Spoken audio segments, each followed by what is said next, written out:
All right, this is the dropped projectile simulation. All right, so the first thing you do is click on the link to get to this. It's in Gizmo. There will be code to access the simulation. Click on the description tab. So we're on the description tab. And to set up the simulation, like the picture to the right. So the object, we just use the default that's already there. The initial height, we're going to set that to 12 meters. And the atmosphere is none. We want a vacuum. So then it says click on the graphs tab. Or no, sorry, the graph tab. There we go, right? And make sure that these are clicked. That way we can see what happens as this object is falling down those 12 meters. Run the simulation, copy and paste the graph. So all I do is I hit play, and you can see here that it's graphing both the height as it's falling, or that displacement, the graphs the position basically. Then you have the velocity, and you have the acceleration. Then you can just copy it by just clicking on this little icon right here. All right, so I'll reset it. And the next one says go back to the description tab and make the atmosphere dense air. So I can come over here and I make it dense air. There we go. And then I go back to this graph tab and then make sure all these are clicked. Okay, so then we're going to play this and see what happens. Okay, so now we can see what happens there.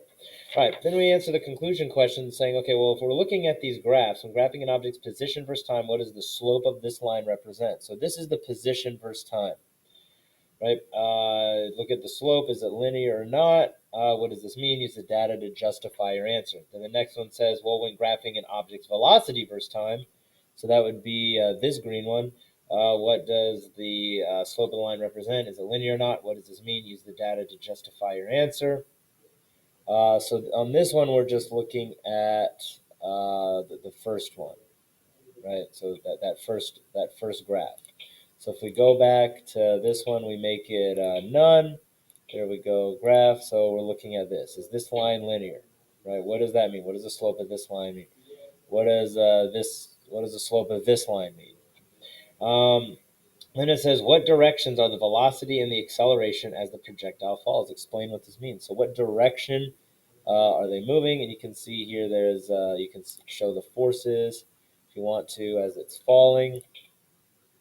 You know, what does that mean? What does the acceleration mean? What does the velocity mean? You can even see here on the bar chart, right? So you can see what happens. The acceleration, you can show numerical values as it's falling. What does that mean? And then so how did adding air change the drop projectile's velocity and acceleration? Use the graphs to justify your answer. So when we're looking at the one where we added dense air, well, how did that change the graph? No, the graph. All right, good. All right, once again, this is the